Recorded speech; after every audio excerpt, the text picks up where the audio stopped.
विचारधारा की। किसी नेता के खिलाफ, किसी पार्टी के खिलाफ हमारी लड़ाई नहीं है। हमारी लड़ाई कलम और किताब बचाने की है।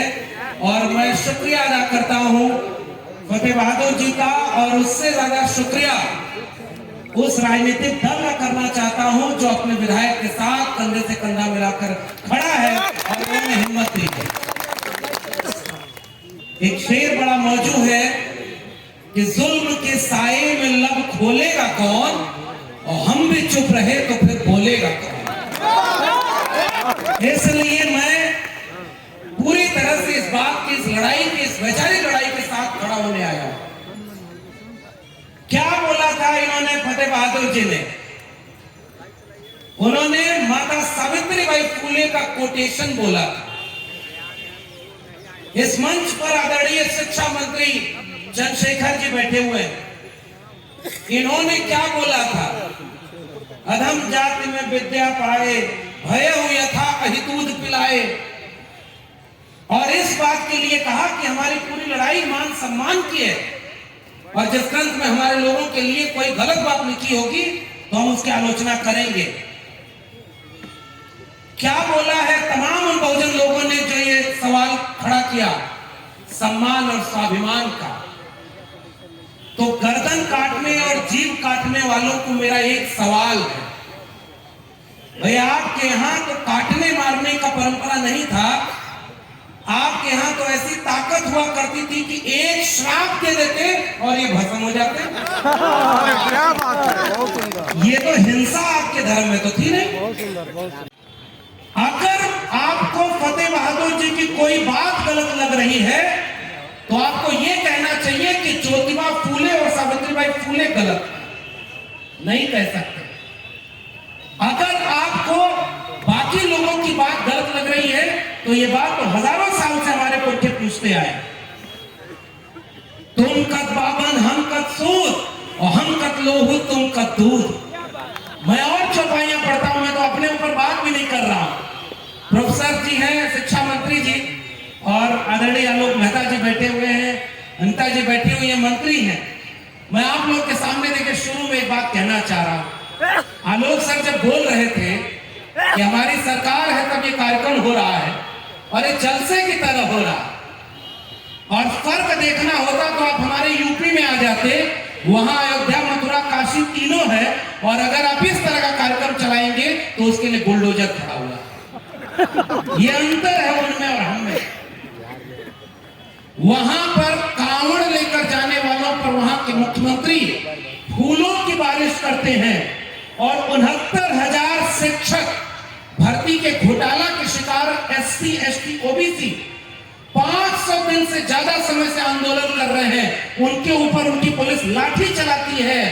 और बिहार एक ऐसा राज्य है जहां तलवार और त्रिशूल के सामने आजादी के बाद पहली बार कोई सरकार ऐसी है जिसने एक साल में 5 लाख लोगों से ज्यादा को सरकारी नौकरी दी, और ये है वो बिहार की जमीन। इसलिए मुझे लगता है सर, हमारे जैसे लोग जब बिहार आते हैं तो इसकी मिट्टी में आज भी हमें तथागत बुद्ध की तर्कशील प्रज्ञा, करुणा की ताकत महसूस होती है। इसलिए हम बिहार से ऊर्जा लेकर जाते हैं। इस बिहार जब हम आते हैं तो सम्राट अशोक को याद करते हैं। आज के लोग कहते हैं हम अखंड भारत बनाएंगे, और यहाँ के लोगों को कहते हैं कि अगर आपको इनका मामला कबूल नहीं तो आप पाकिस्तान चले जाइए, बोलते हैं ना। और अखंड भारत में 45 करोड़ मुसलमान बाहर से भारत में आ जाएंगे, इसका क्या करोगे? इसलिए जब बिहार हम आते हैं तो सम्राट अशोक को याद करते हैं। ये इतिहास है आपका। हमारी लड़ाई किसी जाति, किसी धर्म के खिलाफ नहीं है। सम्राट अशोक ने जब तलवार उठाई तो वहां मैं गया हूं, उस जगह पर बंगाल में नदी का रंग लाल हो गया था, और जब तलवार रख करके बुद्धिज्म का परचम उठाया, ये पंचशील झंडा पूरी दुनिया में लहराया। उस ताकत का नाम है सम्राट अशोक, और उसकी बात मैं बिहार में जब भी आता हूं तो याद करता हूं। हमारी भावना की कोई कीमत नहीं है क्या? हम अपनी भावना आहत करने वालों के खिलाफ बोलेंगे, और इसका अधिकार हमें भारत का संविधान देता है। संविधान नहीं कह देती। तो एक इतिहास ये भी याद करिए, और इस बात को आज कहने का वक्त है। उत्तर प्रदेश में और बिहार में मुख्यमंत्री थे कर्पूरी ठाकुर, एक अहिर बिरादरी के और दूसरे नाई बिरादरी के। दिल्ली के लोग उस इतिहास को याद करिए, उन्होंने क्या कहा कि दिल्ली से चमड़ा भेजा संदेश और बार बनावट कर्पूरी और भैंस चरावा राम नरेश। ये किसने नारा लगाया था? बड़ जात बतियौला से और छोट जात लतियौला से। ये मुहावरा किसने बनाया था? ये सवाल हमने पूछना शुरू किया, क्योंकि तुमने कभी अपने धर्म के नाम पर हमें एक माना ही नहीं। तुम हमें जातियों में बांटकर अपमानित करते रहे हो। अहिर गडरिया कुर्मी चोर और घर सारे का टंगरी तोड़, भोजपुरी समझते हैं ना? तब मैं बिहार में खड़ा हूं, और उस बिहार में जो समाजवादी आंदोलन, बिहार के लोगों का इतिहास पढ़िएगा, त्रिवेणी संघ का आंदोलन जो 90 की बात करता है, उसके बाद अर्जक संघ और बाबू जगदेव प्रसाद का आंदोलन। ये आज के नौजवान जितने यहाँ आए हैं सेल्फी खिंचाने, मैं उनसे कहना चाहता हूं, पुराने लोग तो उस इतिहास के गवाह हैं। नौजवानों को आज पता ही नहीं कि धर्म की अफीम क्यों चटाई जा रही है, क्योंकि आपसे आपका इतिहास कोई पढ़ने नहीं देना चाहता है। बाबू जगदेव प्रसाद, महामना रामस्वरूप वर्मा, उनके नारे को याद करिएगा, जिसमें समता की चाह नहीं वह बढ़िया इंसान नहीं, समता बिना समाज नहीं, बिन समाज जनराज नहीं, और जो जमीन को जोते बोए वो जमीन का मालिक होए, ये नारा लगा था। और समाजवादी जगह है ये भाई। बिहार के लोगों, आपसे ऊर्जा लेने के लिए मैं इस इतिहास को याद कर रहा हूं। क्या बोला था उन्होंने? दो बातें हैं मोटी मोटी, हमें चाहिए इज्जत और रोटी। हमारी लड़ाई इज्जत और रोटी की लड़ाई थी। जितने लोगों ने ये लड़ाई लड़ी है वो इज्जत और रोटी की लड़ाई।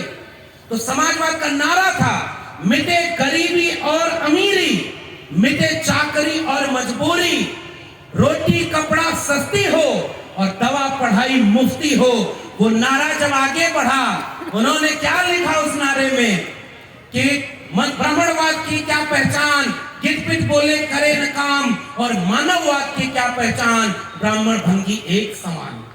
ये नारा था, और उस नारे को डॉक्टर राम मनोहर लोहिया ने आगे बढ़ाया। इस बाबू जगदेव प्रसाद और रामस्वरूप वर्मा ने आगे बढ़ाया कि 100 में 90 शोषित हैं, शोषितों ने ललकारा है, धन धरती और राजपाट में 90 भाग हमारा है, 10 का शासन 90 पर नहीं चलेगा, नहीं चलेगा। किसी के खिलाफ ये लड़ाई है क्या? ये लड़ाई आपके हक अधिकार की लड़ाई रही है। और उस नारे को जब आगे बढ़ाया, तब उन्होंने कहा कि जो जमीन को जोते बोए वो जमीन का मालिक होए, राष्ट्रपति का बेटा हो या चपरासी की हो संतान, और टाटा बिरला अंबानी हो, सबको शिक्षा एक समान, सबको शिक्षा सबको काम, वरना हो की नींद